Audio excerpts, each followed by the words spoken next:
Assalamu alaikum wa rahmatullahi wa barakatuhu. Welcome to another segment of ours, The Mailbag from the Deen Show. This is your host, Jasir Qadhi. In today's mail, the question comes, give me proof that Islam is the truth. How do I know that this religion is the religion of God?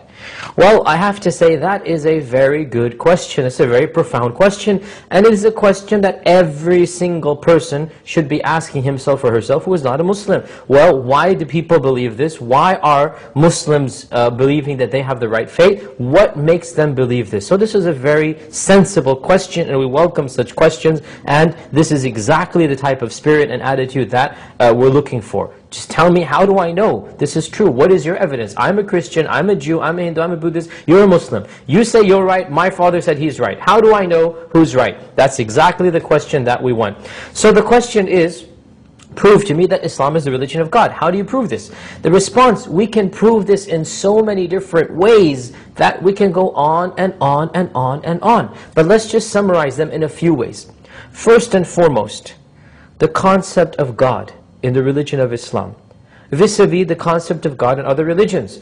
When you look at the religion of Islam and you see how Muslims view their God, you realize that there is no other religion on earth that has such a simple and logical and rational belief, a belief that appeals to every single human being.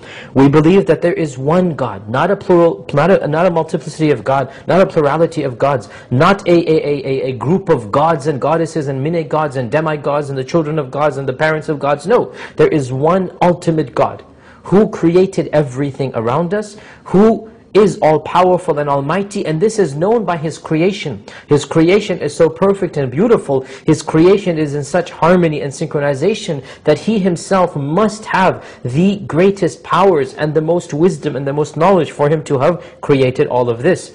We also believe that this God does not resemble us at all. He is not human. Had He been human, then we would all be gods. He is not human. He is above us. He is greater than us. He is much more powerful and knowledgeable than us in a way that we can never understand. We understand that because we are finite and He is infinite, that we will never be able to fully comprehend Him.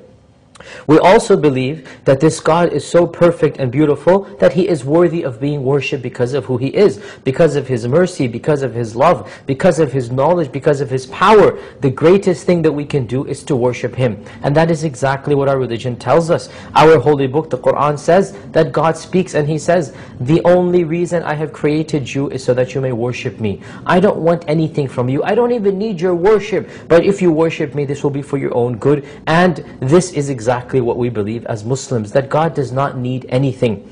Also, another proof that can prove this is the religious teachings of the religion of Islam. When you look at the concept of prophethood, the concept of the hereafter, when you look at these basic fundamental tenets of Islam, then we see that this is an all-perfect religion in contrast to other religions.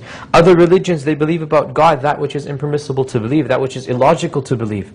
To claim that God is more than one is illogical, because had there been more than one God, we wouldn't find this perfect harmony in the creation. The very synchronization of the world around us, the perfect blend of everything around us shows that there is one God at work. Had there been a multiplicity of gods, a plurality of gods, then each God would be fighting with the other God. Each God would show destruction and chaos to the other God, and we don't see this in the world around us. Also, the fact that other religions teach that some religions deny prophets, others affirm them. Even those that affirm them, they affirm prophets that are not prophets of God. They affirm them doing things that don't make any sense. They affirm prophets who are murderers and thieves. They affirm prophets who lie and cheat and steal. They affirm, they believe in prophets who fornicate and who commit incest and who become drunk. And that is something that if your own friend were to do it, you would cut yourself off from him. How about if you ascribe this to the Prophet of God? So we believe that the prophets of God are the most perfect of men. They don't commit such major and evil and heinous deeds and crimes. They are righteous and noble and holy people. people, and they come with the best teachings of God, and that is exactly what our religion tells us. A belief in the hereafter as well. So we said three things: belief in God, belief in the prophets, and belief in hereafter. These three fundamentals are so perfect in Islam. We believe that there is a life after this life. We believe that after we die, that is not the end of our lives. There shall be another life after that. And that life, which is called the life of the hereafter, is a life which will be based upon this life. And we will be rewarded or punished based upon our deeds for this life. In this world, we find people who disobey God, who flaunt their arrogance, and yet they live seemingly comfortable lives.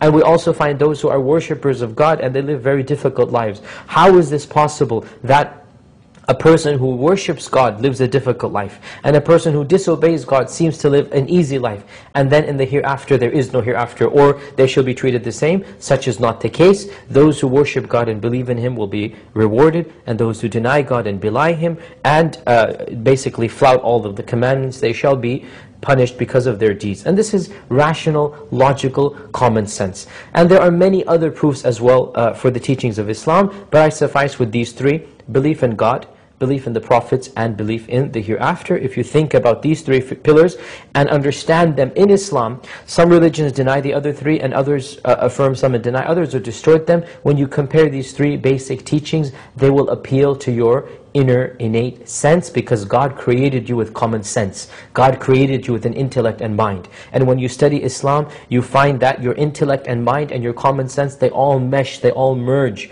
they all complement the true teachings of Islam. And when you study other religions, you find that your common sense does not appeal to them. You reject them. It doesn't make any sense to you, because God is the one who reveals the books, and He has created you with common sense, and the two have to merge together. And that only occurs in the religion of Islam. So in conclusion, I ask you to think about these teachings, and then also to pray to God. You don't even have to call Him by a name. Just say, "O you who created me. O you who created me and all that is around me, I invoke you, I pray to you, I beseech you to guide me to the truth." That's a fair deal. I can pray this, and I ask you to pray this as well. And if you are sincere, then God will be sincere to you. I hope that suffices in a brief response to this question, and I hope to see you next time on the Mailbag on the Deen Show. Until then, Assalamu alaikum wa rahmatullahi wa barakatuh.